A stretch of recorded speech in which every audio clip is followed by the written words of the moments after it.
குருவடி சரணம். யூடியூப் நண்பர்கள் அனைவருக்கும் அடியேன் அன்பான வணக்கங்கள். நான் உங்கள் குருமணிகண்டன் பேசுகிறேன், பொள்ளாச்சியிலிருந்து. திருக்கணித பஞ்சாங்கத்தின்படி வரக்கூடிய ஜூன் மாதம் கடகராசி அன்பர்களுக்கு என்ன மாதிரியான பலன்கள் நடக்க இருக்கு அப்படிங்கிற விஷயத்த பார்க்க போறோம். பாசிட்டிவ் நெகட்டிவ் ரெண்டுமே பார்த்துடலாம். நெகட்டிவ் ஏதாவது இருக்கு அப்படின்னா அதை எப்படி பாசிட்டிவா மாத்திக்கிறது, அதுக்குண்டான வழிபாட்டு முறைகள் என்ன, அதை எப்படி செய்யணும் அப்படிங்கிற எல்லா விதமான தகவல்களையும் இந்த பதிவுல பார்த்துடலாம். அதற்கு முன்பு இந்த மாத துவக்கத்துல கடகராசிக்கு எந்த மாதிரியான கிரக அமைப்புகள் இருக்கு அப்படிங்கிறத பார்ப்போம். மேலும் இந்த மாதத்துல என்னென்ன கிரகங்கள் பயிற்சி ஆகுதோ அதுக்கு தகுந்தாற் போல சில மாற்றங்களும் நிகழும். அது என்ன அப்படிங்கிறத தனித்தனியா பார்ப்போம். எப்படி தனித்தனியா அப்படின்னா, தொழில் எப்படி இருக்க போகுது, வேலை வாய்ப்புகள் எப்படி இருக்க போகுது, வேலைக்கு போறவங்களுக்கு எப்படி, கல்வி எப்படி இருக்க போகுது, உடல் ஆரோக்கியம் எப்படி இருக்க போகுது, குடும்ப வாழ்க்கை எப்படி இருக்க போகுது, கணவன் மனைவி ஒற்றுமை எப்படி இருக்க போகுது, காதல் விவகாரங்கள், பணவரவு, சேமிப்பு, வெளியூர் வெளிமாநில வெளிநாட்டு பயணங்கள், வேலைக்காக வெளிநாடு செல்வது, படிப்புக்காக வெளிநாடு செல்வது, நிலம், வண்டி, வாகனம், வீடு, சொத்து சம்பந்தமான விஷயங்கள், இப்படி பலவேறு விஷயங்களை இந்த பதிவுல நம்ம பார்க்கலாம்.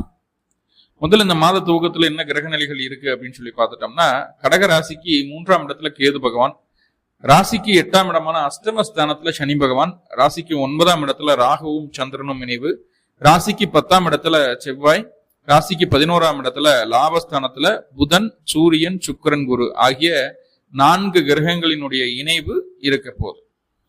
இந்த கிரகநிலைகளின் அடிப்படையில இந்த மாதமானது துவங்குது. முதல்ல கடகராசிக்கு இந்த மாதம் குடும்ப வாழ்க்கை எப்படி இருக்க போகுது அப்படிங்கறத பார்ப்போம்.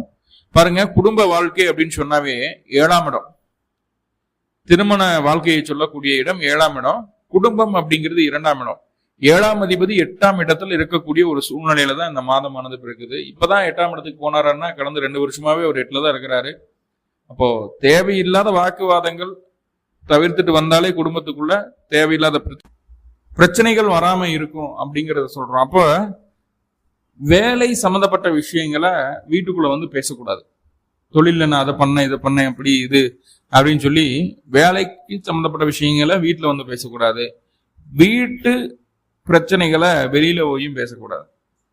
வேலை செய்யக்கூடிய இடத்துல பேசக்கூடாது. இது ரெண்டுமே கணவன் மனைவிக்குள்ள பிரச்சனையை தரும். இது எப்படி சார் தரும் அப்படின்னு கேட்டுட்டா, சனி அப்படின்னு சொல்லக்கூடிய கிரகம் இதை இயக்கிட்டே இருக்கும்.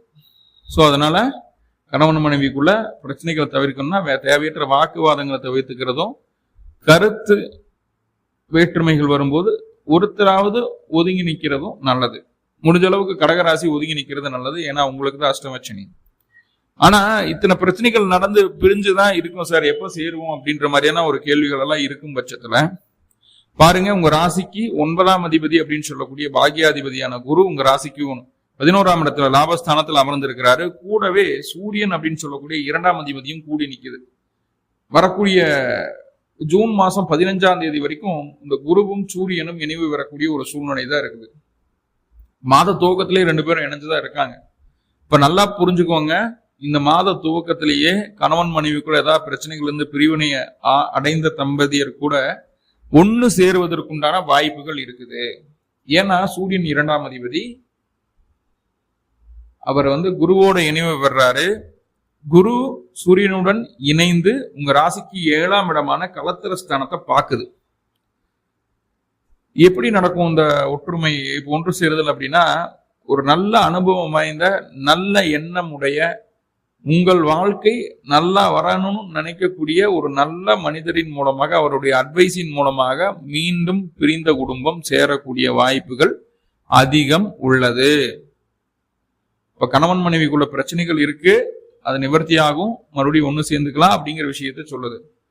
அப்ப பிரச்சனைகள் இருந்தா நிவர்த்தி ஆகும், பிரச்சனைகள் இல்ல, பிரச்சனை பண்ணா அப்ப நம்ம ஒண்ணு சேர்ந்துக்கலாமா, அப்போ தைரியமா போய் சண்டை கட்டுறா அப்படின்னு சொல்லி போட்டு மைண்ட்ல பிக்ஸ் பண்ணி போட்டு சேர்ந்தீங்கன்னா, சண்டை கட்டினீங்கன்னா அது நிரந்தர பிரிவினையை கொடுத்துரும். காரணம் என்னன்னா, அந்த 2ஆம் அதிபதி இருக்கிறது உங்க ராசிக்கு 11ஆம் இடமான பாதகஸ்தானத்துல. ஓவரா ஆசைப்படும் போது அது பிரச்சனைகள் அதிகப்படுத்துது. இயல்பா உங்களுக்கு என்ன நடக்க இருக்கோ அதை எதிர்பார்க்கும் போது கண்டிப்பா அதுல பிரச்சனைகளை தருவதில்லை. குடும்ப வாழ்க்கையில நிம்மதியான ஒரு சூழ்நிலையை இது ஏற்படுத்தி தந்து விடுகிறது அப்படிங்கிறத சொல்லுது. சோ அப்போ கணவன் மனைவிக்குள்ள நல்லதொரு ஒற்றுமை உருவாகக்கூடிய ஒரு மாதமாக பார்க்கப்படுகிறது. 2ஆம் பட்சமா தொழில் எப்படி இருக்கு சார் அப்படின்னா, எகைன் மறுபடியும் சனிக்கு தான் வரணும். ஏன்னா ராசிக்கு 8ஆம் இடத்துல சனி பகவான் இருக்கார். அஷ்டமச்சனி அப்படின்னு சொல்லக்கூடியது. அப்ப அஷ்டமச்சனி வரும்போதே புதுசா தொழில் மாற்றம் செய்யக்கூடாது, இல்ல புதிய தொழில் துவங்கக்கூடாது. இருக்கிற தொழில ரொம்ப ரொம்ப கண்ணும் கருத்துமா கவனமா இருக்கணும். கூட வேலை செய்யறவங்க, உங்களுக்கு கீழே வேலை செய்யறவங்க, மேல வேலை செய்யறவங்க, அவங்ககிட்ட தேவையில்லாத பகைமையை வளர்த்து கொள்ளக்கூடாது அப்படின்னு நிறைய அட்வைஸ், நிறைய வீடியோஸ் பார்த்துருப்போம் அஷ்டமச்சனி அப்படிங்கிறது. ஆனா இந்த மாதம் அவ்வளவு பயப்படவெல்லாம் வேண்டாங்க. இந்த மாசம் உங்களுக்கு தொழில் வேலை அப்படிங்கிறது ரொம்ப ரொம்ப அற்புதமா நல்லாவே இருக்கு. காரணம், உங்க ராசிக்கு 10ஆம் அதிபதி அப்படின்னு சொல்லக்கூடிய செவ்வாய் உங்க ராசிக்கு 10ஆம் இடத்துல ஆட்சி பலமாகிறாரு மற்றும் திக்பலமாகிறாரு.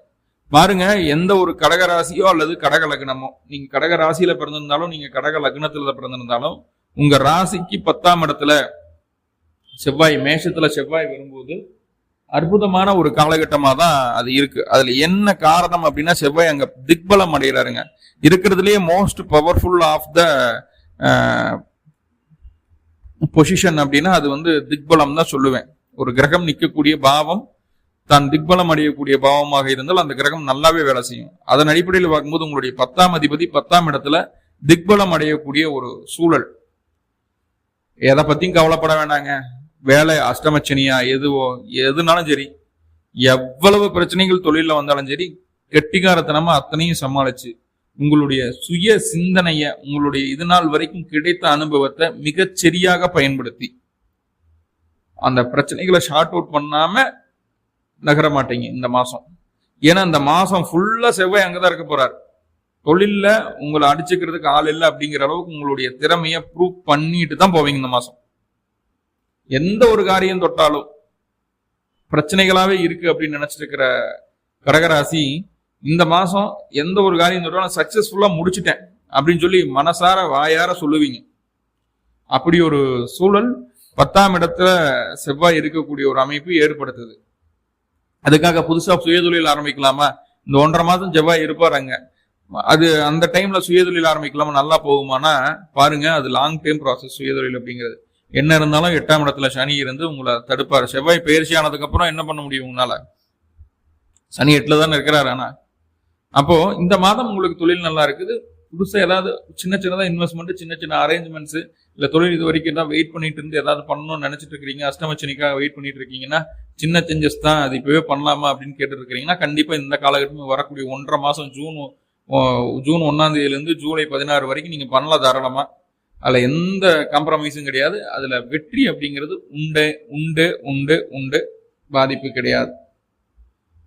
குழந்தைகள் சம்பந்தமான விஷயங்கள்லயும் உங்களுக்கு நல்ல ஒரு தீர்க்கமான முடிவு கிடைக்கும். எப்படி அப்படின்னா, மருத்துவம் பார்த்துட்டு இருக்கீங்க, குழந்தை பேர் இல்லை, அதுக்காக முயற்சி பண்ணிட்டு இருக்கீங்க அப்படின்னா, கண்டிப்பா குழந்தை பேர் கிடைப்பதற்குண்டான ஒரு சூழலை இந்த மாதம் உங்களுக்கு எடுத்து தருகிறது. அதற்கு என்ன பண்ணணும்? கன்ஃபார்ம் ஆகிறதுக்கு முருகனை கெட்டியா பிடிச்சுக்கணும். முருக வழிபாடு செய்துக்கிட்டே வரணும். கடகராசி மலைமையில் இருக்கக்கூடிய முருகனா இருந்தாலும் சரி, இல்ல கீழே சமதளத்தில் இருக்கக்கூடிய முருகனா இருந்தாலும் சரி, எப்படி இருந்தாலும் சரி, உங்க வீட்டு பக்கத்துல முருகன் கோயில் இருக்கா, தாராளமா போயிடுங்க. தினமும் கூட போங்க, தப்பில்லை. குழந்தை பேரை அந்த முருகப்பெருமான் உறுதி செய்து தருவார். இந்த மாதம் உங்களுக்கு ஆத்மார்த்தமான பக்தி கண்டிப்பா உங்களுக்கு அந்த குழந்தை பேரை கொடுக்கும். வேலைக்கு போகக்கூடிய நபர்களுக்கு எப்படி சார் இருக்குது இந்த மாசம் அப்படின்ட்டா, 6ஆம் இடம் தான் வேலை. 6ஆம் அதிபதி யாரு? குரு பகவான். அவர் போய் 11ஆம் பாவத்துல இருக்கிறார். இந்த மாத துவக்கத்துல வேலை சம்பந்தமான விஷயங்கள்ல கொஞ்சம் அழுத்தங்கள், டென்ஷன், பிரஷர். நீங்க என்ன நல்ல விஷயங்களை செஞ்சாலும், எவ்வளவு நல்லா பெர்ஃபார்ம் பண்ணாலும் அதுக்கு அங்கீகாரம் கிடைக்காம இருக்கிற மாதிரியான ஒரு சூழ்நிலை இது எல்லாமே இருக்கும்.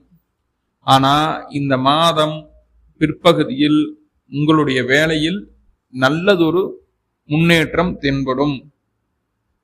மேலதிகாரிகள் பாராட்டும் பண்ண விதமாக சில முக்கியமான விஷயங்களை ரொம்ப எளிமையா செய்து முடிச்சிடுவீங்க. இப்ப வேலை செய்யக்கூடிய நபர்களுக்கு மாத பிற்பகுதி அப்படிங்கிறது ரொம்ப ரொம்ப நல்லா இருக்க போகுது.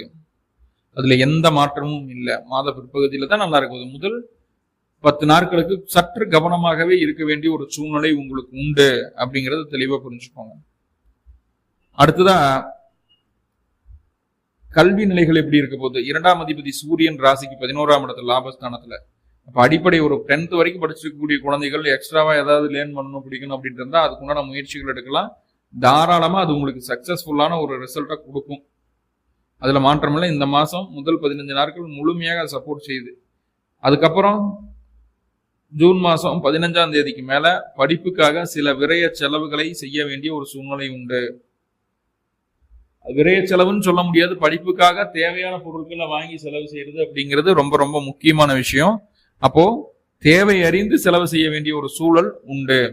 அதே போல சேமிப்பு அப்படிங்கிற ஒரு விஷயம் இருக்கு இல்லையா, அது எப்படி சார் இருக்க போகுது அப்படின்னா, முதல் 15 நாட்களுக்கு நல்ல ஒரு சேவிங்ஸ் பண்ற அளவுக்கு உண்டான வருமானம் கிடைக்கும். ஏன்னா உங்க ராசிக்கு 2ஆம் அதிபதி 11ஆம் பாவத்துல முதல் 15 நாட்களுக்கு இருக்கக்கூடிய ஒரு அமைப்பு. ஜூன் 15க்கு மேலதான் அவர் ராசிக்கு 12ஆம் பாவத்துக்கு பயிற்சி ஆகிறார். அப்போ ஜூன் 12க்கு மேல வெளியூர் வெளிமாநில பயணத்தை தவிர்க்கிறது நல்லது. நல்லா பாருங்க, வெளியூர் வெளிமாநில பயணத்தை தவிர்க்கிறது ரொம்ப ரொம்ப நல்லது. கூடவே கையில் இருக்கக்கூடிய காசு பணங்களை தேவையில்லாம செலவு செய்ய வேண்டாங்கிற ஒரு கொள்கையை எடுத்துக்கோங்க 15ஆம் தேதிக்கு மேல. இல்ல அப்படின்னா கையில் இருக்கக்கூடிய காசு பணத்தை நீங்க எப்படி செலவழிக்கிறீங்களோ தெரியாது, கையில இருந்து காசு கரைஞ்சிரும். முடிஞ்ச அளவுக்கு அதை சேவிங்ஸ் பண்றதுக்கு உண்டான வேலைகளை செய்யுங்க. தேவையில்லாத பொருட்களை வாங்க வைக்கும், யூஸ்லெஸ்ஸான விஷயங்களை செய்ய வைக்கும். அதுல மட்டும் கவனமா இருங்க அப்படிங்கறத சொல்லுது. உடல் ஆரோக்கியம் எப்படி சார் இருக்க போகுது அப்படின்னா, ராசிக்கு 4ஆம் இடம் அப்படிங்கிறது ஆரோக்கியத்தை சொல்லக்கூடிய ஸ்தானம். அதன் அதிபதி சுக்கிர பகவான் ராசிக்கு 11ஆம் இடத்துல பலம் பெற்று அமரக்கூடிய ஒரு சூழல். இந்த மாசம் முதல் 12 நாட்கள் உங்கள் ராசிக்கு 4ஆம் அதிபதி பலம் பெற்று இருக்கக்கூடிய ஒரு சூழல். அப்போ ஏதாவது ட்ரீட்மெண்ட் முக்கியமா பார்க்கணும், பிடிக்கணும், இல்ல முக்கியமான ஸ்பெஷலைஸ்டு டாக்டர் ஏதாவது பார்க்க வேண்டியது இருக்குது, சின்ன சின்ன விஷயங்களுக்காக ரொம்ப முக்கியமான இம்பார்ட்டன்டான ஹெல்த் சம்பந்தமான விஷயங்களை செய்யணும் அப்படின்னா முதல் 12 நாட்களுக்குள்ள செய்திருங்க. காரணம் என்ன அப்படின்னா, முதல் 12 நாட்கள் அது சம்பந்தமான விஷயங்களுக்கு உங்களுக்கு சாதகமாக இருக்கக்கூடிய ஒரு சூழ்நிலையை சொல்கிறது. அதற்கப்புறம் 12ஆம் தேதிக்கு மேல, ஜூன் 12க்கு மேல அந்த சுக்கிர பகவான் ராசிக்கு 12ஆம் இடத்துக்கு பயிற்சி ஆகிறாரு. அப்போ அந்த ஆரோக்கியத்தை சரி செய்யறதுக்கு உண்டான எடுக்கக்கூடிய முயற்சிகள் அதிகப்படியான அலைச்சலை தரக்கூடிய ஒரு சூழ்நிலையை சொல்கிறது, செலவுகளை தரக்கூடிய ஒரு சூழ்நிலையை சொல்கிறது. அப்போ அந்த விஷயத்துல கவனமா இருக்கு. முதல் 12 நாள் உங்களுக்கு ரொம்ப ரொம்ப பாசிட்டிவா இருக்கு, அதை அப்படியே பயன்படுத்திக்கிடலாம். வருமானம் நல்லா இருக்குமா சார், பண வரவு எப்படி இருக்கும் அப்படின்னா, உங்களுடைய ராசிக்கு 2ஆம் அதிபதி முதல் 15 நாட்களுக்கு ராசிக்கு 11ஆம் இடத்துல இருக்கார். முதல் 15 நாள் நல்ல சம்பாத்தியம் வரும், 2வது 15 நாள் அது செலவழிக்கிறதுக்கு உண்டான ஒரு சூழ்நிலை வரும். எவ்வளவு சம்பாரிச்சிங்களோ அது செலவழிக்கிறதுக்கு உண்டான சூழ்நிலை வரும். கவனமா இருக்க வேண்டிய ஒரு சூழ்நிலை அப்படிங்கிறத புரிஞ்சுக்கோங்க, சரியா? அதே போல வீடு நிலம் சம்பந்தமான விஷயங்கள் முதல் 10 நாட்களுக்கு சுபமா இருக்குது. அது சம்பந்தமான ஏதாவது வேலைகள் இல்ல முயற்சிகள் எடுக்கணும் அப்படின்னா முன்னாடியே எடுத்துக்கிடலாம். இந்த மாச கடைசியில பாத்துக்கலாம்னு சொல்லி விட வேண்டாம். மாச கடைசியில் அது உங்களுக்கு சக்சஸ்ஃபுல்லா நடக்கிறதுக்கு வாய்ப்புகள் இல்லை. இப்போ நிறைய பாசிட்டிவான விஷயங்கள் இந்த மாதம் கடகராசி கடகலக்ன நண்பர்களுக்கு இருக்குது. கூடவே சின்ன சின்ன நெகட்டிவ்கள் இருக்கு. அப்போ அந்த நெகட்டிவா பாசிட்டிவா மாத்திக்கிறதுக்கு என்ன பண்ணணும் அப்படின்னு கேட்டுட்டீங்கன்னா, அருகில் இருக்கக்கூடிய ஜீவ சமாதி வழிபாடு செய்துட்டு வர்றது ரொம்ப ரொம்ப நல்லது. எப்ப பண்ணணும்? பிறந்த கிழமை அன்னைக்கும் பிறந்த நட்சத்திரத்தன்னைக்கும் அந்த வழிபாடை செய்யணும். போகும்போது என்ன எடுத்துட்டு போகணும்? 2 நெய் தீபம், அகல் விளக்குல போடுற மாதிரி 2 நெய் தீபம் எடுத்துட்டு போங்க. தீபம் போட்டு வழிபாடு பண்ணிட்டு வாங்க, போதுமானது. இந்த மாதம் மிகப்பெரிய முன்னேற்றம் அடையக்கூடிய மாதமாக மாறணும் அப்படின்னு சொல்லி எல்லாம் பல பரம்பொருளை பிரார்த்தனை பண்ணிட்டு இந்த பதிவு முடிச்சுக்கிறேன். நன்றி நண்பர்களே, நன்றி. வாழ்வளமுடன். திருச்சிற்றம்பலம்.